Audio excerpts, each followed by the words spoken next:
Good day, everyone! We welcome you to the online parent orientation for school year 2020-2021. This is our primary goal, to give a sense of community of the students, parents, teachers, and staff by providing opportunities by communication, introduction, and interaction, to provide information on our goals, regulations, programs, facilities, and services of the school, and how these can support the academic and personal goals, especially with the pandemic we are facing right now.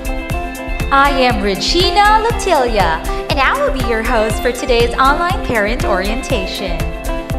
And now, to conduct and initiate our agenda for today's online parent orientation, may I present to you our beloved school head, Mrs. Jennifer Latilia.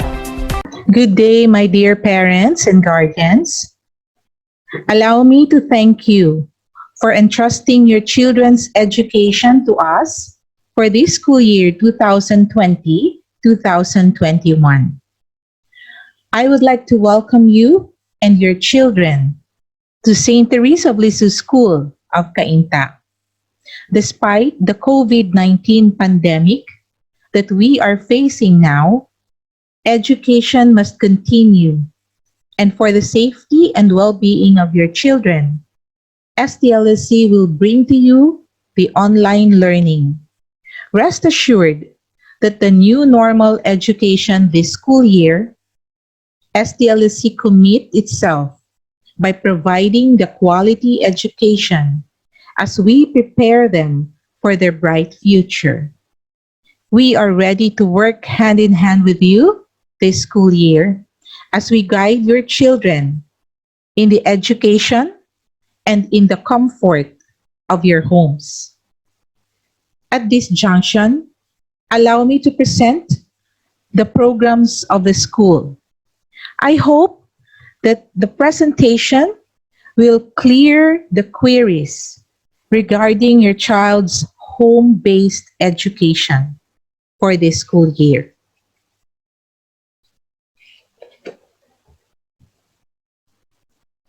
Our agenda for this orientation will be as follows. Our discussion for the day covers these enumerated topics.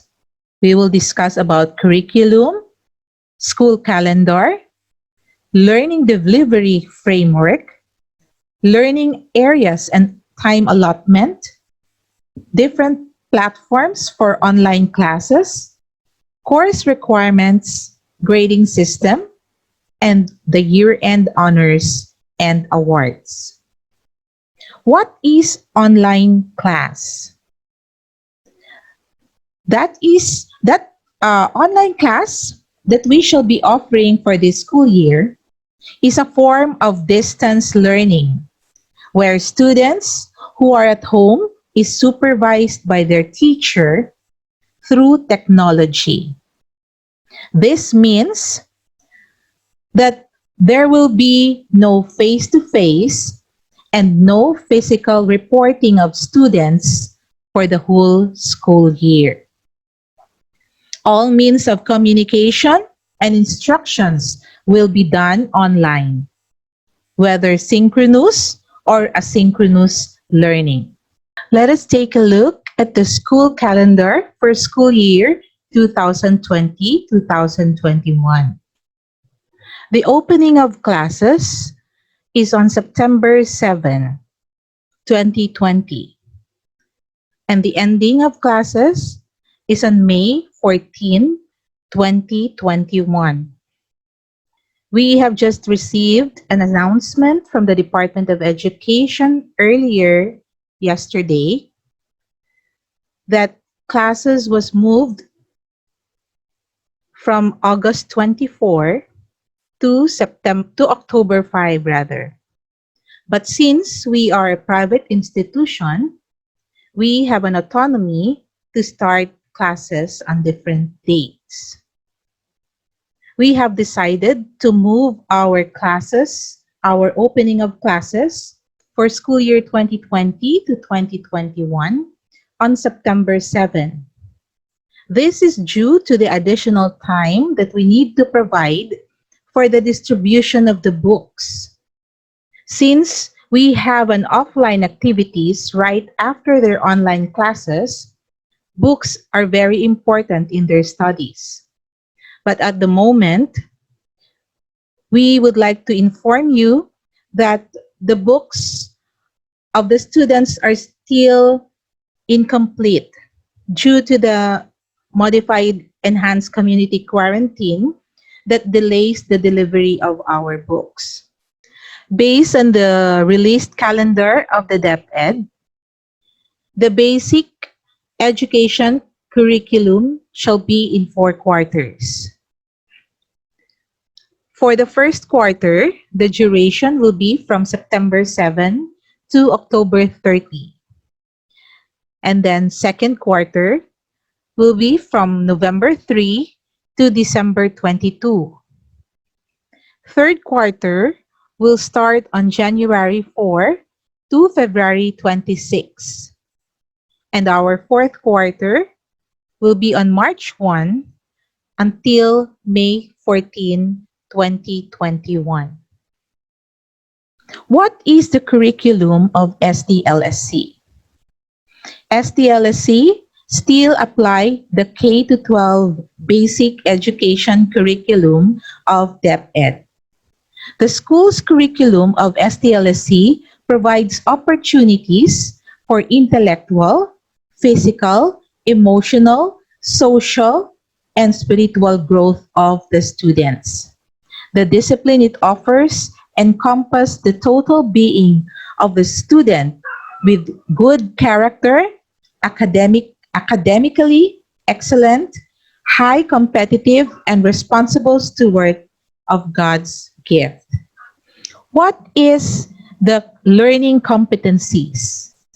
Okay, so shows what learning competencies shall serve as the primary reference for all schools this year.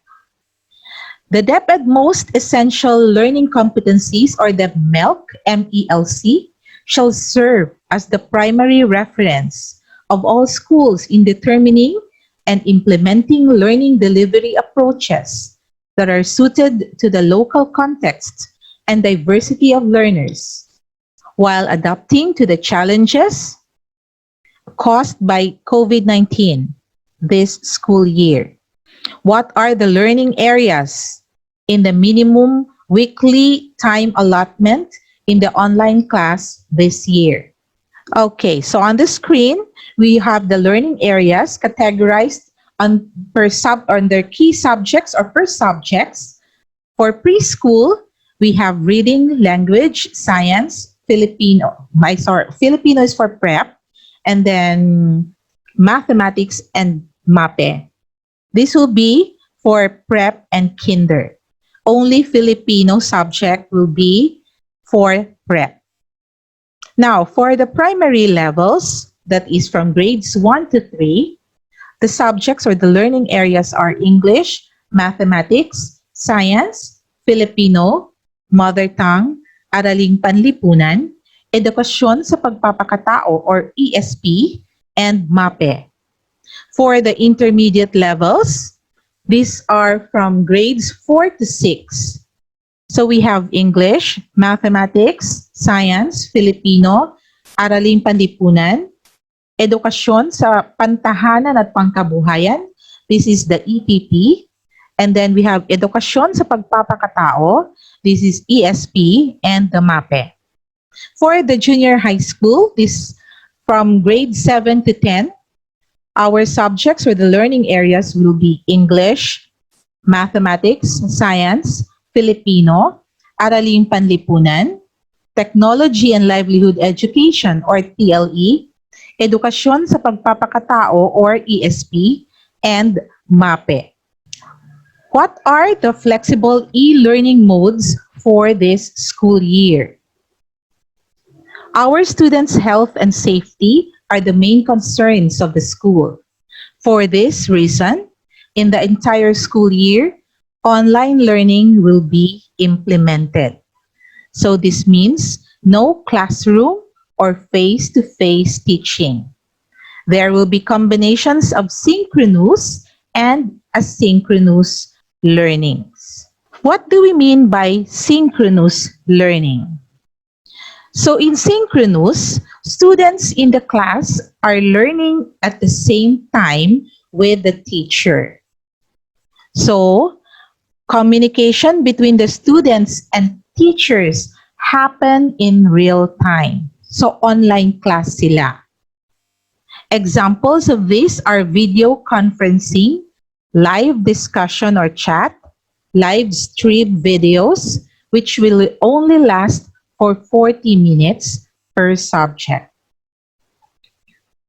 How about offline learning mode? So when we say offline learning mode, this is the asynchronous. So when we say asynchronous, students are allowed to work at their own pace through their books. Communication of teachers and students is not live. And the exclusive platform that will be used is the vSmart LMS and the vSmart School. What happens to students who encounter problem on accessibility of internet and devices? Each lesson comes with a pre-recorded video which students may follow while taking his lessons. So this is self-paced or student-paced learning experience. So we have here the sample class schedule. For the preschool department, our schedule will be for the preparatory AM session. Classes will start at 8:30 to 10:20. But remember that this will only, per subject will be only 40 minutes. And then after their first subject, they will have an offline learning.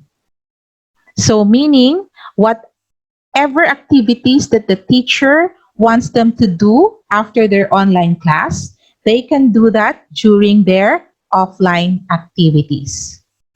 And most of the time, these offline activities will be from the books, coming from their books.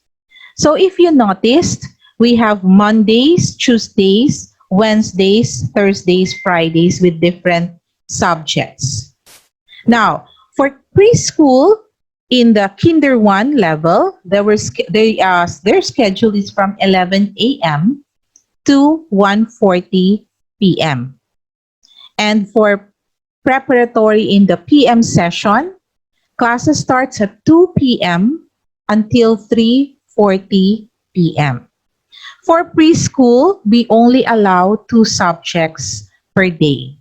Now, for the primary department, so from grades 1 to 3, AM session, the schedule is from 8:40 up to 12 noon. Again, they will have an offline activities, 40 minutes online and 40 minutes offline activity. Okay?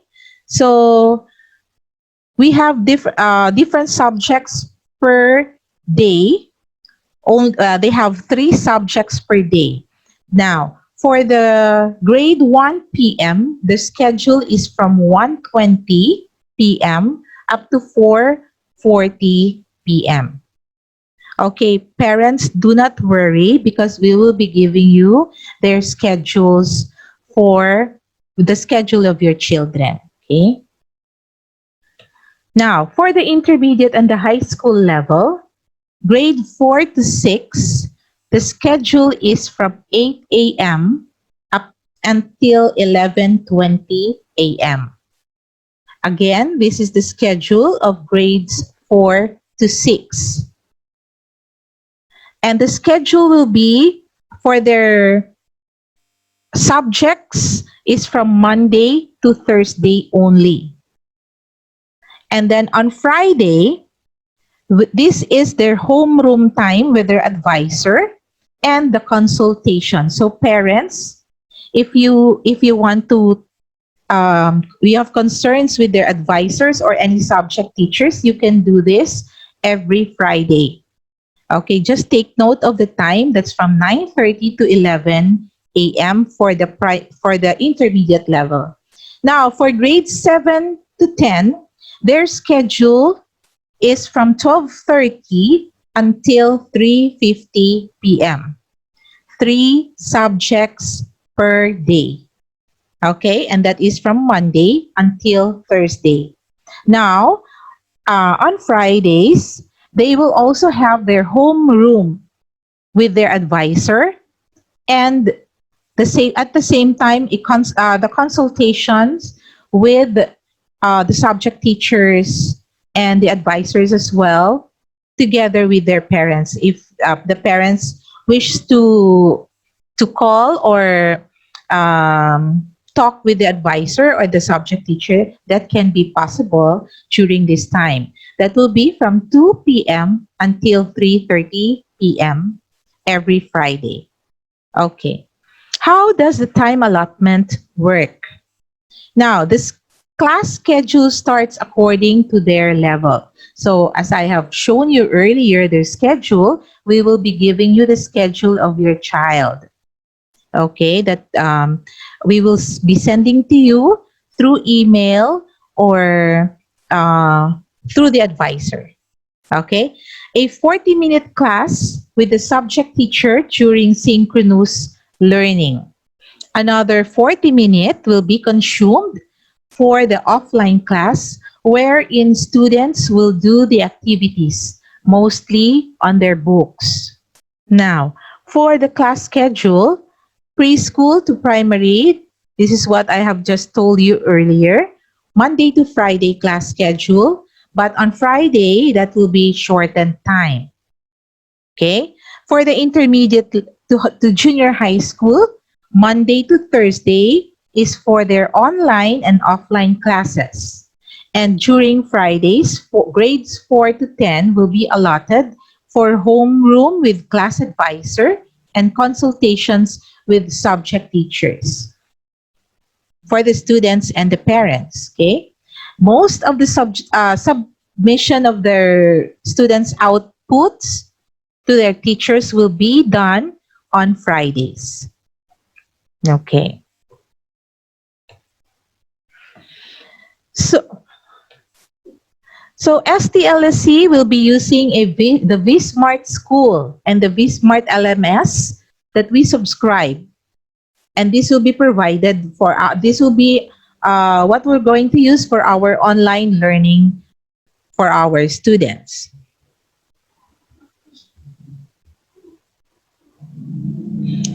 What are the needed so we need to download the vSmart School applications in your cell phones or in your Android phones, no?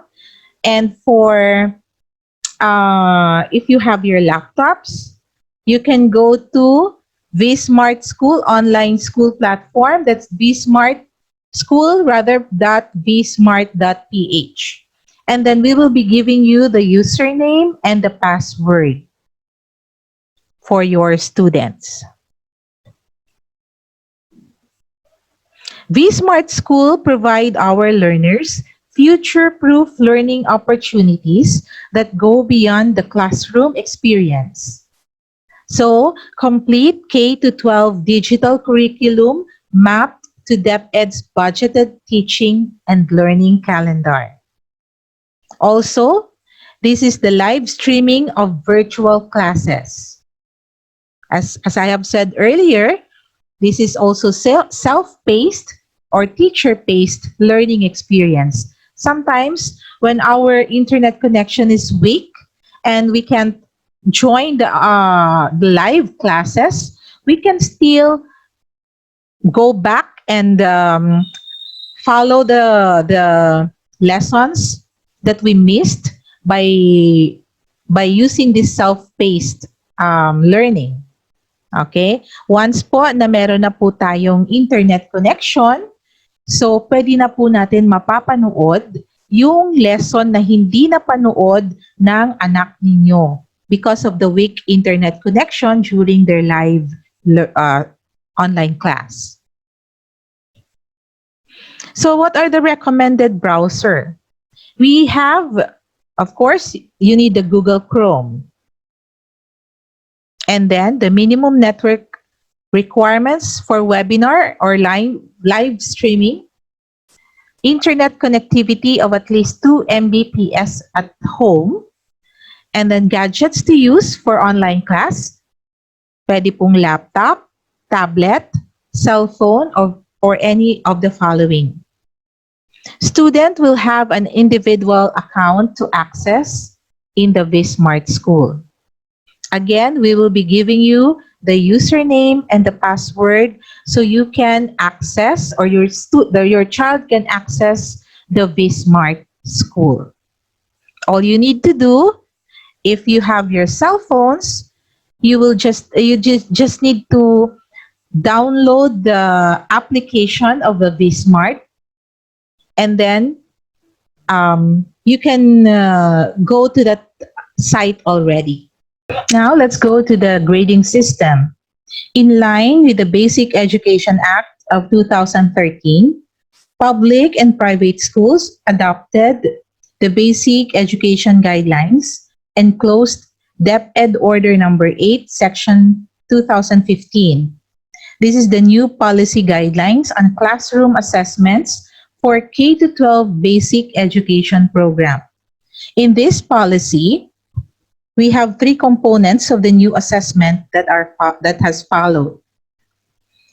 So the school year is divided into 4 grading periods. Within each period, an e-report card is issued every quarter.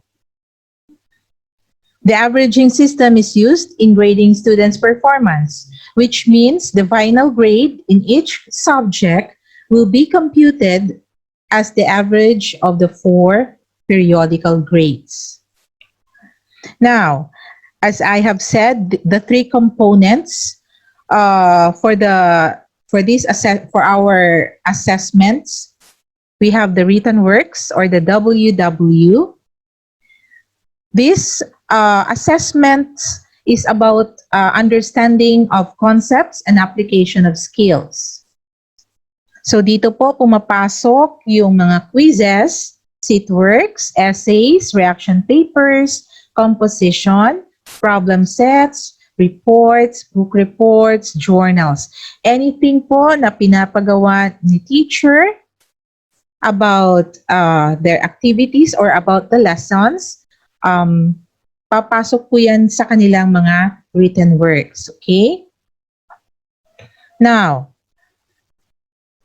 for the performance task or the PT, this involves the learners in their learning process individually and give them the freedom to express their learning in diverse ways. So for performance tasks, this includes the practical exams, practical tests, projects, portfolios, like that. So ganun po siya, no? Now, for the quarterly assessments or the QA, this is composed of the monthly exams and the quarterly examinations. So, in each quarter, magkakaroon po tayo ng isang monthly exam.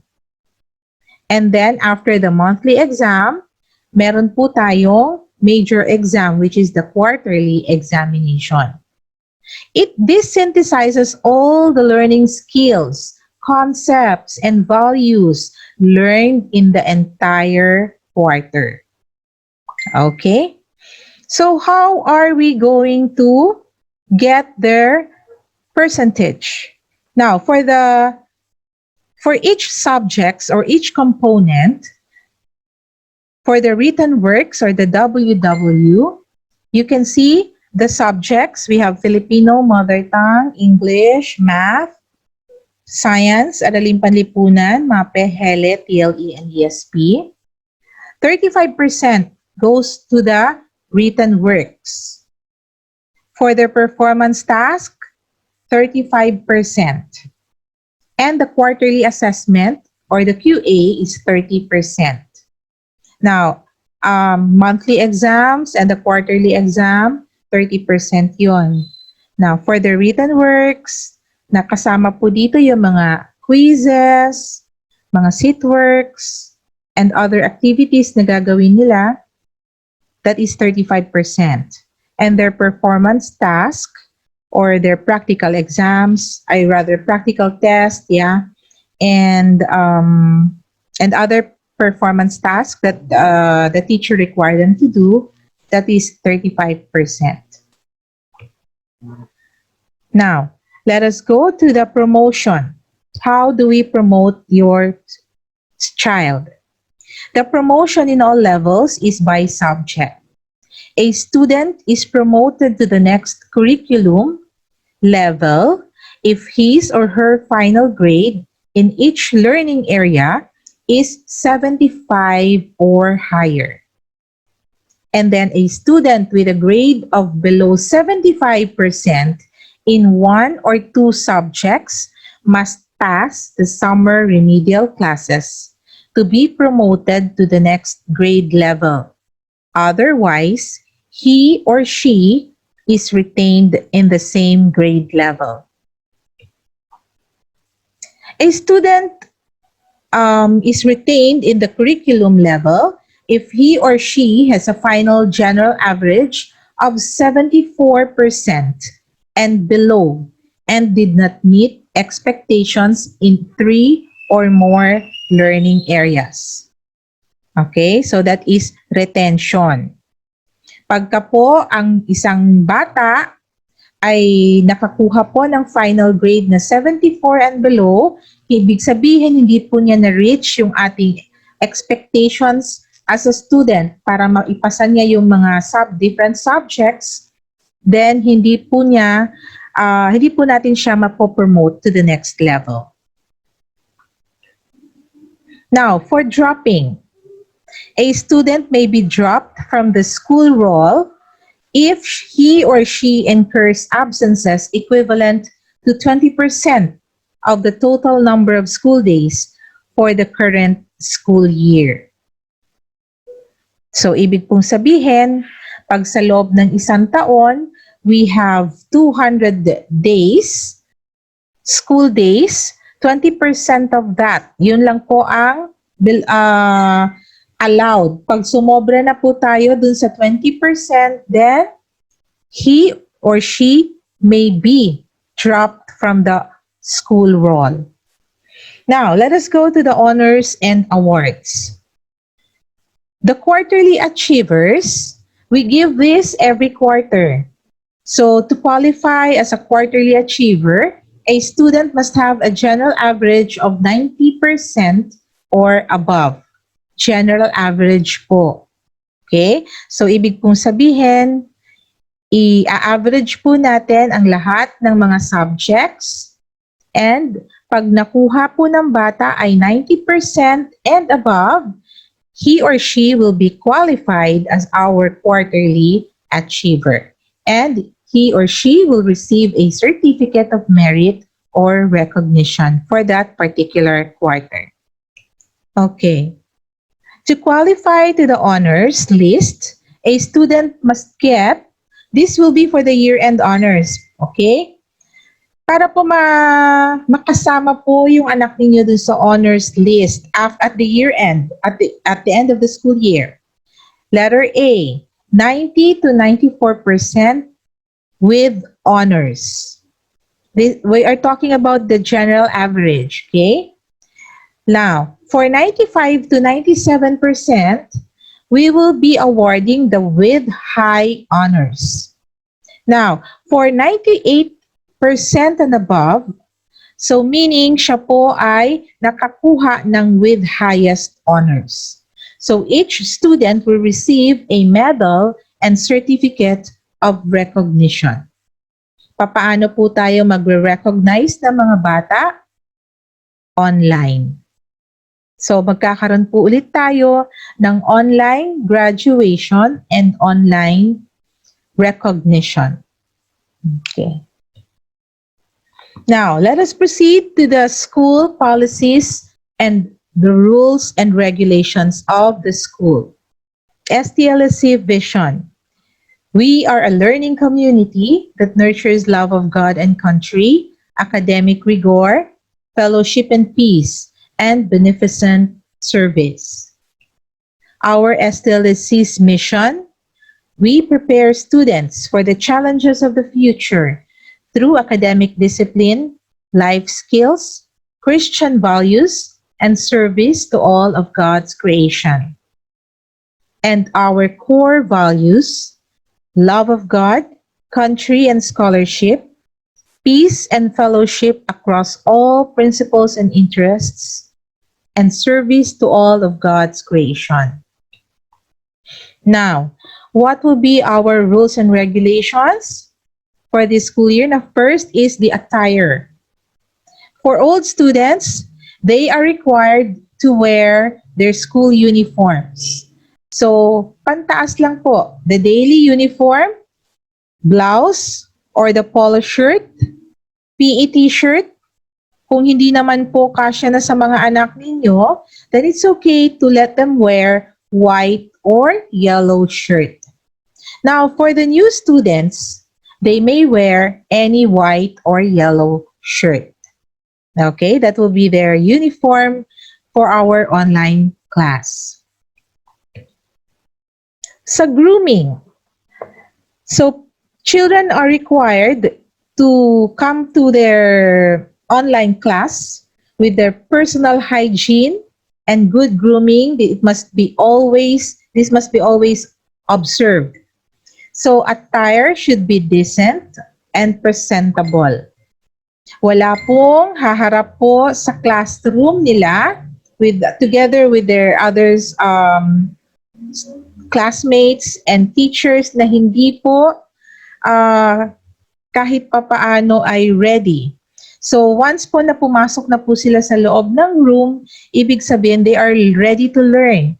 Kaya kailangan po sila ay in their very presentable way. Nakaligo, nakapagsuklay ng buhok, okay? Para mas maganda yung kanilang learning. Pagka sila ay comfortable na sa kanilang sarili. Okay? Now, our attendance and punctuality. Regularity and punctuality in attending synchronous classes must be observed. A student is expected to attend classes every day unless there is a valid reason for an absence. Pag may time po na hindi po makaka-attend ng online class ang inyong mga anak, please inform the advisor. Okay? If ever po ang dahilan ay dahil po internet connection, mabagal, it's okay. Just inform the advisor. Okay? For our code of conduct, standards of behavior expected of a Theresian during synchronous class. Number 1, dress in a manner appropriate for a classroom. No wearing of sleeveless. Wear only the required attire for online class. Okay? So, ang ating required attire is simple white shirt or yellow shirt. No? Basta komportable sila at presentable sila. Okay? Okay na yun. Students must also log in and check access to virtual classroom on time. Again, they must log in and check their access to virtual classroom on time. Pag ang class po nila ay 8:20, they must log in before 8:20 at least, or nakapasok na po sila by 8:20 in their virtual classroom. Number 3, notify your teacher ahead of time if you are not able to attend the class. Okay, you can text, you can call the teacher if ever hindi makakapasok ang inyong mga anak. Another one, number 4, keep your camera on all throughout the class. Again, hindi po pwede na hindi nakikita ni teacher ang mga students niya. So, kailangan naka-on ang camera all throughout the class. Okay? Next, number 5. Set your microphones on mute unless you are asked to recite or answer. Kailangan lahat ng mga microphones ay naka-mute po yan para hindi po maingay and hindi po tayo magkakaintindihan sa loob ng classroom pag lahat ay naka-on ang microphone. Si teacher lang po ang naka-on unless kailangan kayong mag-recite or mag-answer, that will be the time na mag-unmute kayo. Okay? Number 6. Avoid making unnecessary sounds when speaking into the microphones. Okay? Kasi nakaka-distract po pag masyadong nagbibigay ng mga unnecessary sounds. Mauubos po ang oras ng teacher and ng ibang mga kaklase. No? We only have 40 minutes online class. So, we have to make sure na magagamit natin ng maayos ang ating time. Okay? So, avoid making unnecessary sounds. Okay? Number 7, prepare all your learning materials before joining the class. Once na humarap na po tayo sa camera, no? Or sa harap ng laptops or cellphones ninyo, make sure nasa tabi na ninyo whatever materials that you need for your class. Hindi yung tatayo kayo para kumuha or iba pa yung gagawin. Kasi tatandaan po natin once your child is in front of the laptops, nag-aaral po sila as if they are in their classroom. Okay. Number 8, participate actively in all classes. Okay? So, ibig sabihin, makikinig po sila sa kanilang class and magpa-participate actively. Number 9, stay at your workstation throughout the synchronous classes. Notify your teacher when you need to excuse yourself for urgent and valid reasons. Hindi pwedeng tayo kung saan-saan pupunta si student. Okay? So, once na may tatayo ka or whatever for a very urgent reason, you have to ask or notify your teacher first. Okay? Number 10, be respectful of all of the learning process. Multitasking during discussions are not allowed. So once si teacher ay nagtuturo, nobody will stand up. You stay focused, nakaharap kayo sa inyong mga cameras. Okay? Hindi pwede kung iba yung ginagawa ng student habang nakikinig sa teacher. Walang multitasking dapat. Kasi hindi tayo makaka-focus if marami tayong ibang activities na ginagawa. That will be for our students, okay? Now, for the suspension of classes, during typhoons or tremendous rains that might place the teacher at risk in coming to school.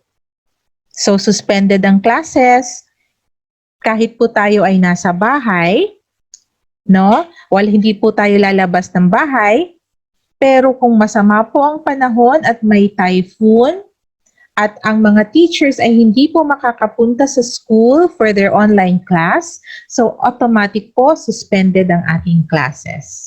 Okay? Now, during the suspension of classes, of course, is during declared public holidays. Okay? Of course, pag public holidays, wala po tayong pasok. Now, for the parent-teacher conference, during Fridays, may schedule po tayo from grade 4 to 10, wherein they will be having their homeroom at a schedule, and the con- um, conference with the parents. If ever the parents need to talk or message or call the teacher for any concerns, that can happen or that will happen during Fridays. Okay? Now, during card giving, we will also have an online parent-teacher conference. That will be every quarter. Okay, so for us to understand more of the V-Smart School, kasi importante pong malaman po natin paano natin ina-navigate ang ating V-Smart School na app, no? We will have another online parent orientation on the step-by-step use of V-Smart School. That will be on August 18, 2020 via Zoom. And aside from that, meron din po kaming ibibigay na what do you call this? Step-by-step way or your manual on how are you going to navigate the V-Smart School. We will be sending this to you during the releasing of the books in school, or if you want, we can send it also through emails. Okay, so thank you for your time, and I hope I have discussed everything. And if you have any other questions or queries, you may just comment or through the chat box, and then we will just get back to you. And then, as I have said, please do not forget, we will be having our next parent orientation on August 18. This is 2 p.m. in the afternoon via Zoom. And then we will be giving you the link through your messenger or through your email. Okay, we will text you through your cell phones, and then please check your emails for the link of our Zoom meeting on August 18. So once again, thank you very much for your time, and God bless you all. Bye. Thank you. Thank you for a detailed and instructive presentation, Ms. Jennifer Latilia. Now, we would like to present to you a preview of our free trial class for the primary level. Your ears. Touch your ears. Where is your ear? Touch your ears. Everybody touches their ears. Good job. Okay, great. Next, I want you to blink your eyes. Can I see everybody blinking their eyes? Blink your eyes. I see some of you touching their noses. Blink your eyes. Everybody blink your eyes. Beautiful eyes. Okay, great job. Next, I want everybody to shake your hands up. Shake your hands up. Shake it, shake it, shake it, shake it. Shake it up. There you go. You got your blood flowing. Yay, yay, yay. Okay. Next, I want you to stretch your arms. Stretch your arms upward. There you go. Stretch your arms. Show me your tongue. Show me your tongue. Uh-oh. Can I see your tongue? Can I see everybody's tongue? Oh. Those are small little tongues. Great. Did you brush your teeth today? Yes. Okay, great job. Okay.